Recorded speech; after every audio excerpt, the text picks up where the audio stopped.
নমস্কার বন্ধুরা, tips and ট্রিক্সের নতুন একটি ভিডিওতে আবারও সবাইকে স্বাগত জানাই। অনেকদিন পরে আবার আপনাদের জন্য একটা গুরুত্বপূর্ণ আপডেট আনলাম।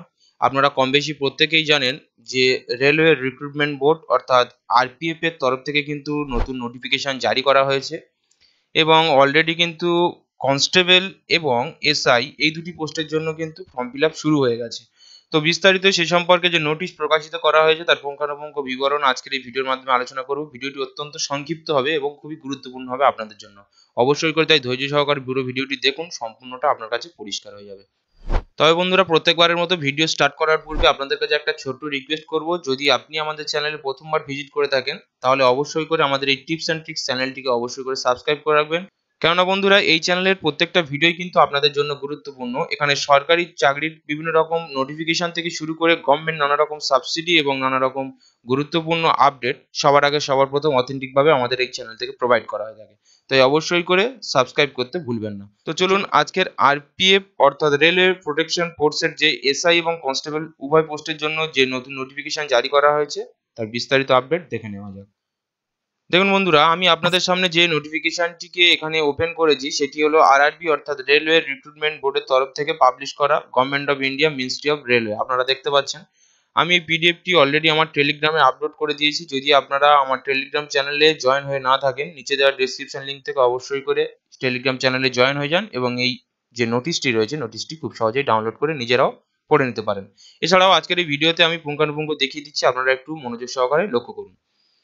দেখুন, এখানে বলা হয়েছে যে recruitment of sub inspector and constable railway protection force and railway protection special force.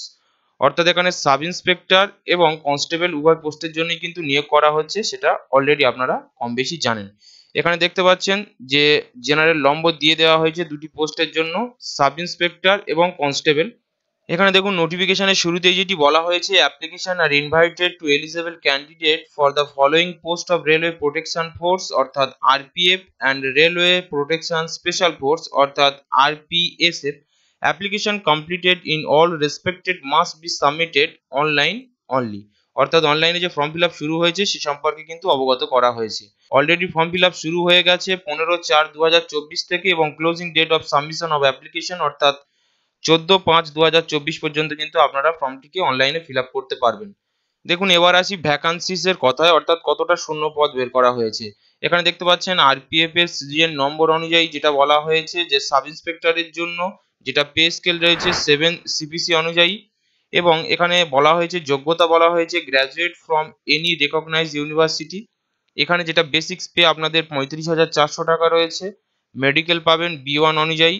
Age বলা হয়েছে 20 থেকে 28 বছরের মধ্যে। ভ্যাকান্সি যেটা করা হয়েছে আরপিএফ এর এসআই পোস্টের জন্য সেটি হলো 452টি, এর মধ্যে কিন্তু আবার মেল ফিমেল রয়েছে। এবার আসি আরপিএফ কনস্টেবলের কথায়। এখানে যেটা পে স্কেল রয়েছে 7 সিপিসি অনুযায়ী, তবে গ্রেড 3 তে আপনারা পাবেন। এখানে যেটা এডুকেশন কোয়ালিফিকেশনের কথা বলা হয়েছে 10th class pass or equivalent from recognised board by the government of India. অর্থাৎ আপনাকে 10 পাস অর্থাৎ আপনাকে মাধ্যমিক পাস বা সমযোগ্যতা অনুযায়ী যে কোনো ডিগ্রি আপনাকে পাস করতে হবে, ক্লাস 10 এর সমগোত্রীয় যে কোনো রেকগনাইজ বোর্ডের তরফ থেকে, সেটা গভর্নমেন্ট অফ ইন্ডিয়ার রেকগনাইজ হতে হবে। তবে এখানে যেটা বেসিক্স পে বলা হয়েছে এসআই এর থেকেও অনেকটাই কম, অর্থাৎ 21,700 টাকা। তবে এখানে মেডিকেল পাবেন B1 অনুযায়ী। বয়স যেটা বলা হয়েছে 18 থেকে 28 বছরের মধ্যে। ভ্যাকান্সি কিন্তু এসআই এর থেকে এখানে অনেকটাই বেশি, এখানে বলা হয়েছে 4,208টি। সর্বমোট টোটাল ভ্যাকান্সি এসআই এবং কনস্টেবল মিলিয়ে 4,660। এজ ক্রাইটেরিয়া আগেই আপনাদেরকে বললাম 18 থেকে 28 বছরের মধ্যে করা হয়েছে, শুধুমাত্র করোনা প্যান্ডেমিকের জন্য এখানে সেটা উল্লেখ করে দেওয়া হয়েছে। আপনারা যদি একটু লক্ষ্য করেন খুব ভালো মতন ভাবে এখানে দেখতে পাচ্ছেন যে this include a relaxation of 3 years of age behind the age limit of one time resourcement due to the কোভিড-19। অর্থাৎ কোভিড-19 এর জন্যই কিন্তু বয়সের ছাড় দেওয়া হয়েছে। কোভিড-19 প্যান্ডেমিকে যেহেতু এই পরীক্ষাটা কন্ডাক্ট করানো যায়নি আরআরবির তরফ থেকে, তাই আরআরবির তরফ থেকে কিন্তু 3 বছরের যে ছাড় সেটা কিন্তু দেওয়া হয়েছে। এছাড়া এই যে নোটিফিকেশন, এই নোটিফিকেশনের আরো যা বিস্তারিতভাবে জানানো হয়েছে আপনারা চাইলেই এগুলোকে স্ক্রিনশট দিয়ে দেখে নিতে পারেন, অথবা টেলিগ্রাম চ্যানেলে জয়েন হয়ে পিডিএফটি ডাউনলোড করে নিজেরাও খুব ভালোভাবে পড়ে নিতে পারেন। যেটা বিশেষ দরকারি আপনাদের জন্য সেই বিশেষ টপিকগুলো আমি আপনাদের কাছে উপস্থাপন করার চেষ্টা করি। 7 নম্বর পয়েন্টে যেটা বলা হয়েছে যে রিজার্ভেশন ফর ওম্যান অর্থাৎ মহিলাদের জন্য 15% post are reservation for woman অর্থাৎ 15% পোস্ট কিন্তু মহিলাদের জন্য রিজার্ভ থাকবে। For future informations further the details CGN to be published on official website RRB অর্থাৎ RRBর যে অফিসিয়াল ওয়েবসাইটে পরবর্তী আপডেটের জন্য লক্ষ্য রাখতে বলা হচ্ছে।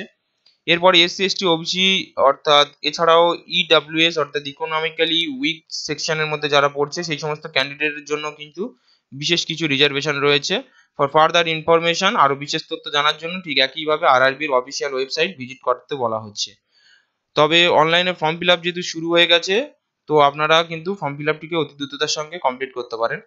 এরপরে বলা আছে দেখুন মোড অফ এক্সামিনেশন, এখানে সিবিটি মোডে এক্সাম হবে অর্থাৎ computer based test following physical efficiency test, এরপরে physical measurement test for future details further to detected CENS অর্থাৎ এখানে 4টি ধাপে পরীক্ষা হচ্ছে। প্রথমে কম্পিউটার বেসড টেস্ট অর্থাৎ সিবিটি পরীক্ষা হবে, এরপরে আপনার ফিজিক্যাল এফিসিয়েন্সি টেস্ট, এরপর ফিজিক্যাল মেজারমেন্ট টেস্ট, তারপরে ইন্টারভিউ। এছাড়াও এই নোটিফিকেশনে আরো যা বলা হয়েছে সংক্ষিপ্ত আকারে। এরপর দেখুন 10 নম্বর পয়েন্টে বলা হয়েছে এক্সামিনেশন ফিস অর্থাৎ ক্যাটাগরি ওয়াইজ যে ফর্ম ফিল আপ হবে সেই ফর্ম ফিল আপের অ্যাপ্লিকেশন ফিস কত টাকা ধার্য করা হয়েছে। এখানে দেখতে পাচ্ছেন যে all of candidate expected category mentions below 500 rupees and amount 400 rupees shall be refundable অর্থাৎ জেনারেল যারা ক্যান্ডিডেট রয়েছেন তাদের জন্য 500 টাকা ধার্য করা হয়েছে এবং বলা হয়েছে যে এই টাকাটা কিন্তু রিফান্ডেবল অর্থাৎ ফিরিয়ে দেওয়া হবে। Charges of application of appearing in CBT, যদি আপনি সিবিটি এক্সাম বসে থাকেন যদি সিবিটি এক্সামে সেক্ষেত্রে আপনাকে কিন্তু 400 টাকা রিফান্ড করা হবে আপনার ব্যাংক অ্যাকাউন্টে। এছাড়া for the candidate who belong SC ST ex serviceman female minority categories এবং ইকোনমিক্যালি উইক সেকশন এই সমস্ত ক্যাটাগরির মধ্যে যারা পড়ছেন তাদেরকে 250 টাকা ফর্ম ফিল আপের জন্য নেওয়া হবে এবং 250 টাকাই কিন্তু আপনাদেরকে ফিরিয়ে দেওয়া হবে ব্যাংক অ্যাকাউন্টের মাধ্যমে যদি আপনারা সিবিটি এক্সামে বসে থাকেন। অর্থাৎ আপনাকে কিন্তু পরীক্ষায় অ্যাটেন্ড করতে হবে তবেই কিন্তু আপনারা এই টাকাটা ফেরত পাবেন। দেখুন এখানে যেটা নোট করতে বলা হয়েছে বিশেষভাবে আপনারা একটু লক্ষ্য করুন, only candidate who attend CBT will get refund their examination fees as mention below অর্থাৎ যেমনটা উল্লেখ করে দেওয়া হয়েছে যদি ক্যান্ডিডেট পরীক্ষায় বসে তবেই কিন্তু তারা এই যে অ্যাপ্লিকেশন ফিজের টাকাটা সেটা কিন্তু তারা তাদের ব্যাংক অ্যাকাউন্টে ফেরত পাবে। অন্যথায় পরীক্ষা অ্যাটেন্ড না করলে কিন্তু এই টাকাটা কোনোভাবেই রিফান্ডেবল করা হবে না। এরপরে দেখুন 11, 12, 13 নম্বর পয়েন্টে তেমন বিশেষ কিছু উল্লেখ করা নেই, আপনারা চাইলেই পিডিএফটিকে পড়ে নিতে পারেন যেমনটাই আমি বারবার বললাম আপনাদেরকে টেলিগ্রাম চ্যানেলের থেকেই আপনারা ডাউনলোড করে পড়ে নিতে পারেন বা এখান থেকে স্ক্রিনশট দিয়ে পড়ে নিতে পারেন। এরপরে সব থেকে গুরুত্বপূর্ণ যেটা সেটা হচ্ছে বলা হচ্ছে দেখুন 13 নম্বর পয়েন্টে candidate are advise to refer only the official website RRB as mention below যেমনটা আরআরবির বিভিন্ন রকম জোন অনুযায়ী যে লিঙ্ক দেওয়া হয়েছে সেই জোনের যেভাবে যে ক্যান্ডিডেট যে জোনে এর জন্য অ্যাপ্লাই করতে চাচ্ছেন সেই জোন ওয়াইজ কিন্তু আলাদা আলাদাভাবে লিঙ্ক দেওয়া হয়েছে অর্থাৎ আলাদা আলাদা ওয়েবসাইটে কিন্তু আপনাদেরকে ফর্ম ফিল আপ করতে হবে। যেমন এখানে দেখতে পাচ্ছেন আরআরবির বিভিন্ন রকম যে স্টেট রয়েছে আহমেদাবাদ, আজমির, বেঙ্গালুরু, ভোপাল, ভুবনেশ্বর, বাজপুর, চণ্ডীগড়, চেন্নাই, গোরখপুর, গুয়াহাটি অ্যান্ড জম্মু কাশ্মীর প্রত্যেকটা জায়গার জন্য আলাদা আলাদা ওয়েবসাইট দেওয়া হয়েছে। এর পাশাপাশি কলকাতা, মালদা, মুম্বাই, মুজফ্ফরপুর, পাটনা, রাঁচি, শিলিগুড়ি অ্যান্ড তিরুবনন্তপুরম এরকম আরো যে স্টেটগুলো রয়েছে সেই স্টেটের জন্য আলাদা আলাদা ওয়েবসাইট। যারা কলকাতার জন্য অ্যাপ্লাই করবেন তারা কিন্তু এই যে ওয়েবসাইটটা দেখতে পাচ্ছেন নোটিফিকেশনে এই ওয়েবসাইটের মাধ্যমে অর্থাৎ www.rrbkolkata.gov.in এই ওয়েবসাইট ভিজিট করে কিন্তু আপনাদেরকে ফর্ম ফিল আপটা করতে হবে। এই নোটিফিকেশনের মাধ্যমে কিন্তু সম্পূর্ণভাবে জানিয়ে দেওয়া হয়েছে কোন জনের জন্য কোন ওয়েবসাইটে আপনাকে ফর্মটাকে ফিল আপ করতে হবে।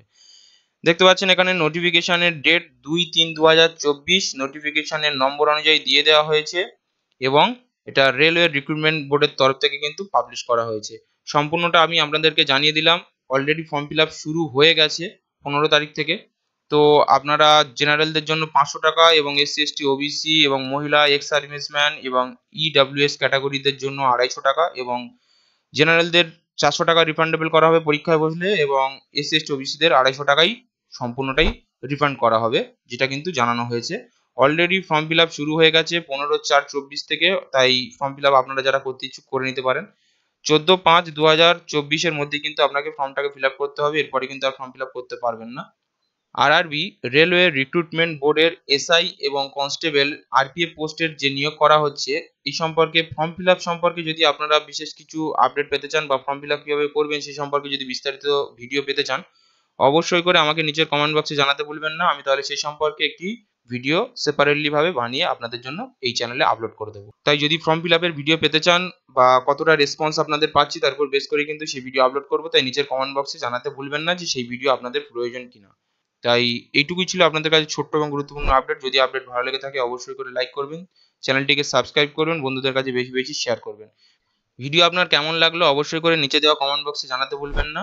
তো চলুন দেখা হবে আরেকটি নতুন ভিডিওতে নতুন কোনো গুরুত্বপূর্ণ আপডেট নিয়ে। ততক্ষণের জন্য সবাই ভালো থাকবেন, সুস্থ থাকবেন। সবাইকে আরো একবার ধন্যবাদ জানিয়ে আজকের আপডেট এখানেই শেষ করলাম।